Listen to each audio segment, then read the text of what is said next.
Hello everybody, welcome back to SSB Crack Exams. I'm Anuradha and in this particular session we are going to see different ways that you can take up to master writing both PPDT and TAT stories. So what is PPDT and what is TAT? In SSB interview, we will know about it and we will delve deeper into the ways also that you can take and apply and write just excellent PPDT and TAT stories. So first of all, let us know what is PPDT.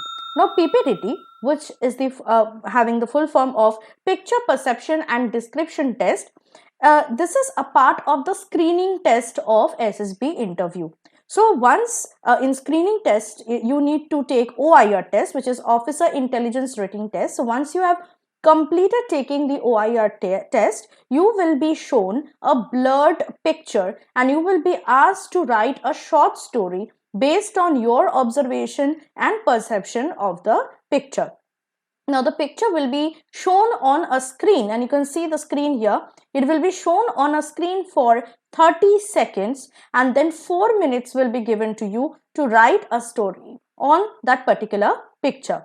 Now then after you have written the story, you need to submit the paper on which you have written the story and then you will be called in groups. You will be divided into groups and you will be asked to sit in your group in a semicircular pattern in front of 3 assessors. And then you will be asked to narrate your story one by one, and after the story narration you will be asked to discuss amongst yourself. So the group discussion will start and you have to reach to a common group story. So this is the entire procedure through which the PPDT is conducted in SSB interview.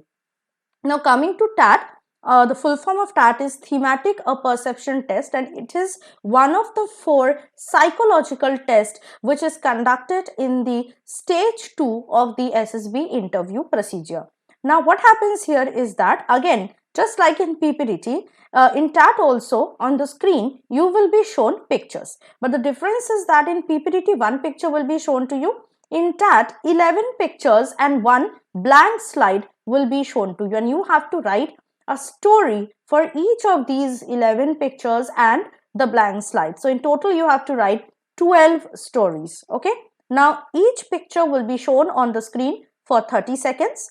Then you'll be given 4 minutes to write a story on it. And then once you have finished writing the story after 4 minutes for that picture, the next picture will come. It will be again shown on the screen for 30 seconds and you'll be given again 4 minutes to write a story on it. So like this, 12 stories you have to write one by one for all 11 pictures and 1 blank slide which will be shown to you in TAT. Now, candidates ask that ma'am, how are we going to write stories for both PPDT and TAT? क्योंकि आप लोगों को समझ में आ गया होगा कि PPDT में भी आपको पिक्चर देख के स्टोरी लिखना पड़ता है और TAT में भी. ठीक है, so now we will see there are different ways and I'm going to talk here 10 most important ways which will help you to master writing PPDT and TAT stories. So let's see what these ways are.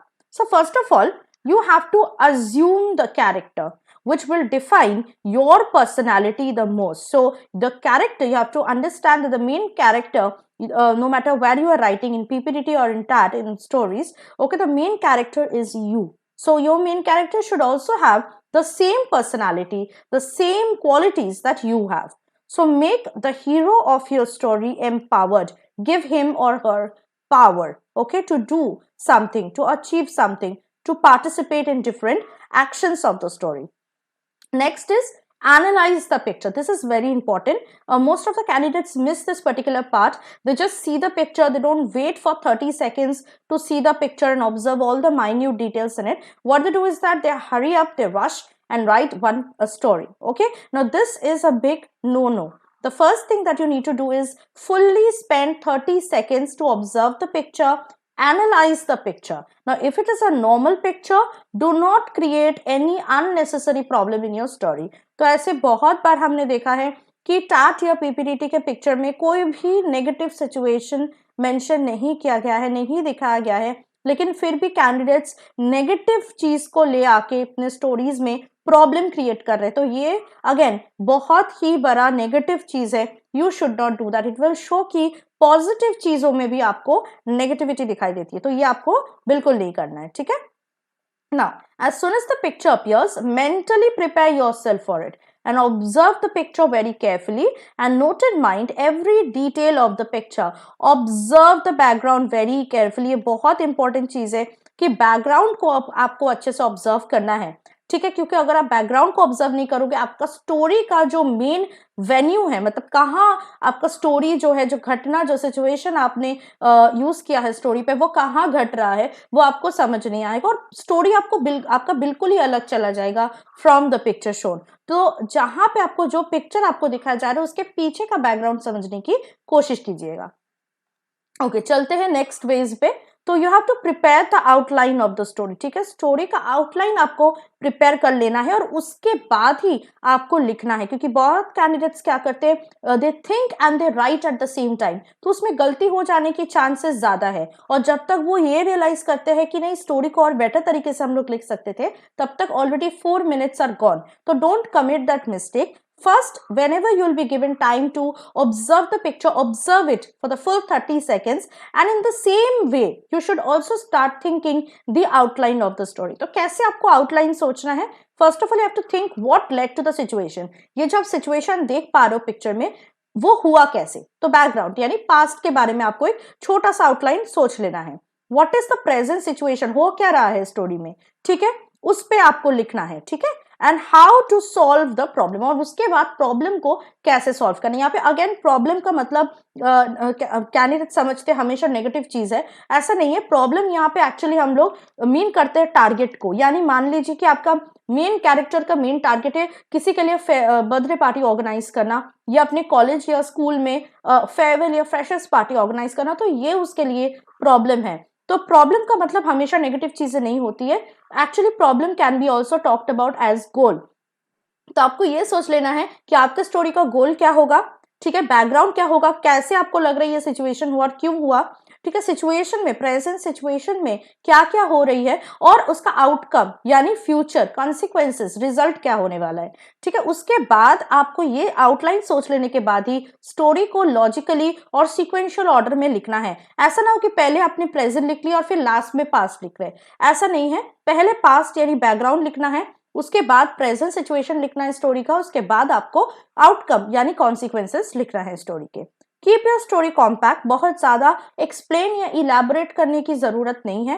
Right your story in an optimistic, encouraging and reasonable approach. ये बहुत important है कि positive approach रहे. No, कभी कभी हो सकता है कि पिक्चर में कुछ नेगेटिव चीजें दिखाई जा रही है, तो उसमें मैं ये नहीं बोल रही कि बिल्कुल एक पॉजिटिव चीज लिख दीजिए. ऑब्वियसली नेगेटिविटी को आपको लेना है जब दिखाया जा रहा है पिक्चर में, लेकिन उसका जो आउटकम यानी रिजल्ट, जो अंतिम कंक्लूजन होगा, उसमें आपको पॉजिटिव एटीट्यूड, पॉजिटिव अप्रोच, एक होप दिखाना जरूरी है. ओके, नेक्स्ट वाले में चलते हैं. Imagine yourself in the picture and think if you were in the situation what would you do. ये बहुत ही इंपॉर्टेंट एक चीज है जो आपको याद रखनी है, और ये एक लौता एक ऐसा वे है जिससे आपका स्टोरी और भी मजबूत और भी स्ट्रांग बन सकता है. आपको आपके मेन कैरेक्टर की तरह एक्ट करना, इन द सेंस आपको ये सोचना है कि मान लीजिए पिक्चर में दिखाया जा रहा है कहीं पे आग लगा है, तो अगर आप उस सिचुएशन में होते तो आप कैसे हैंडल करते सिचुएशन को.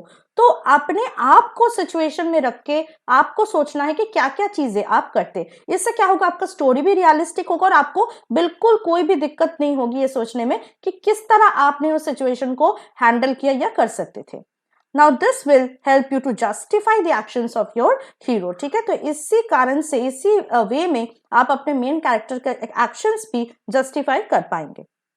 ओके, नेक्स्ट वेज में चलते हैं. Don't write a story which you have read in a book और don't write made up stories. हम लोग बहुत कहानियां पढ़ते हैं, तो कहानी यहाँ पे मत लिखने की कोशिश कीजिए, क्योंकि भले ही आपको लग रहा है पीपीटीटी में आपको स्टोरी लिखना होगा या टैट में स्टोरी लिखना होगा, पर इसमें इमेजिनेशन यानी कि फिक्शनल चीजें थोड़ा कम आपको यूज करना है, ठीक है, क्योंकि सिनेमैटिक चीजें या फिर जो फिक्शनल चीजें जो एक्चुअली रियलिटी में नहीं होता है, ठीक है, काल्पनिक चीजें लिखने की कोशिश मत कीजिएगा, क्योंकि यहाँ पे मेन पर्पस है ये नहीं देखना एसएसएस के कि कितने अच्छे स्टोरीज आपने लिखे हैं, कितना ज्यादा काल्पनिक है ये, कितना इमेजिनेटिव या अपीलिंग है, बट उनको ये चेक करना है कि आपके मेन कैरेक्टर में क्या क्या क्वालिटीज है. यही उनका मेन पर्पस है. तो कोई भी स्टोरी को मत मेड अप कीजिए या फिर रट के पढ़ के आके उसको लिखना या किसी बुक से पढ़ा हुआ कहानी लिखना, ये अवॉइड कीजिएगा.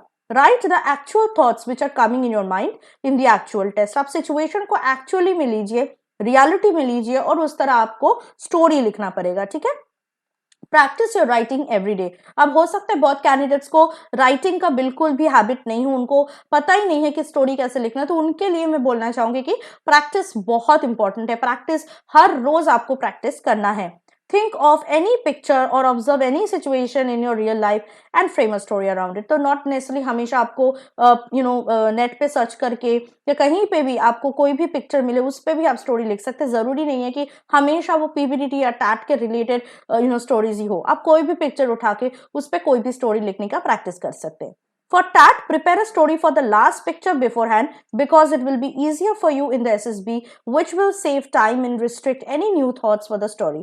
Blank slide में कुछ भी नहीं रहता, कोई भी पिक्चर नहीं रहता, तो यहाँ पे आपको बेसिकली अपने लाइफ के अचीवमेंट्स, अपने लाइफ के डिफिकल्टीज जो आपने ओवरकम किया है या कोई भी एक्सपीरियंस के बारे में आपको लिखना होता है, तो ये स्टोरी आप पहले से प्रिपेयर करके आ सकते हैं, क्योंकि कोई भी अलग पिक्चर इस ब्लैंक स्लाइड में नहीं दिखाया जाएगा, सेम रहेगा। तो ये आपका टाइम भी बचाएगा और आसानी से विदाउट हेडेक आप कोई भी स्टोरी लिख के आ सकते हो।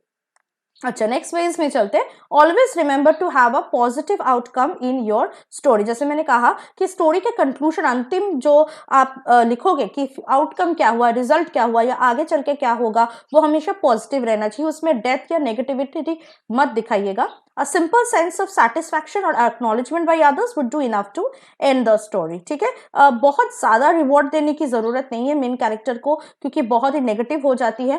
तो एक सिंपल सेंस ऑफ सेटिस्फैक्शन जो आपके हीरो फील कर रहे हैं आफ्टर डूइंग द जॉब, या फिर बाकियों से एक छोटा सा एक्नॉलेजमेंट या प्रेज ही काफी होगा।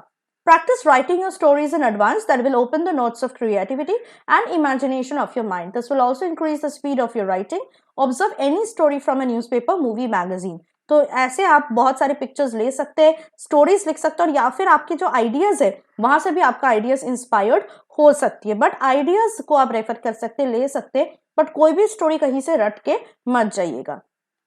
Okay, next and the last one is keep working on improving your writing. Writing एक दिन में इम्प्रूव नहीं होगा, तो आपको हर रोज प्रैक्टिस करना है स्टोरीज लिखना for your PPT and TAT. Good writing shows how well organised a person is. Writing 12 stories for a long duration is a tedious work, and there will be a definite change in the composition of your writing. So work on improving that. Writing stories with a neat and clean handwriting will give an upper edge. तो आप जितना अच्छा story लिखोगे उतना आपकी जो organisational capability है वो असेसर्स को समझ में आ जाएगा, और जितना आप स्टोरीज लिखोगे आपको उतना आइडियाज भी मिलेगा।